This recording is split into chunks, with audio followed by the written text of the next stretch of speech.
ఎప్పటికప్పుడు తాజా వార్తలను అందిస్తున్న ఏపీ పవర్ న్యూస్ కు స్వాగతం. Breaking news. అనకాపల్లి రైల్వే స్టేషన్లో పెను ప్రమాదం తప్పింది. నిర్మాణంలో ఉన్న ఫుట్ ఓవర్ బ్రిడ్జ్ ఒక్కసారిగా కూలిపోవడంతో స్టేషన్లో ఒక్కసారిగా కలకలం రేగింది. ఈ ప్రమాదంలో 2 వ్యక్తులు తీవ్రంగా గాయపడ్డారు. వివరాలకు వెళితే అనకాపల్లి రైల్వే స్టేషన్లో గత కొంతకాలంగా ఫుట్ ఓవర్ బ్రిడ్జ్ పనులు జరుగుతున్నాయి. అయితే ఈరోజు అనూహ్యంగా బ్రిడ్జ్ నిర్మాణానికి సంబంధించిన ఐరన్ పిల్లర్స్ ఒక్కసారిగా కుప్పకూలిపోయాయి.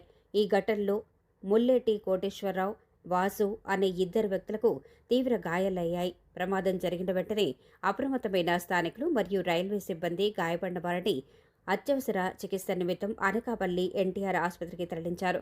ప్రస్తుతం వారి పరిస్థితి నిలకడగా ఉన్నట్లు తెలుస్తోంది. మరోవైపు బ్రిడ్జి కూలిన ఘటనతో రైల్వే ట్రాక్పై ఐరన్ పిల్లర్స్ అడ్డంగా పడిపోయాయి. దీంతో రైళ్ల రాకపోకలకు అంతరాయం కలగకుండా రైల్వే సిబ్బంది యుద్ధ ప్రాతిపదికన సహాయక చర్యలు చేపట్టారు. భారీ క్రేన్ల సహాయంతో ట్రాక్పై పడిన ఐరన్ పిల్లర్లను తొలగిస్తున్నారు.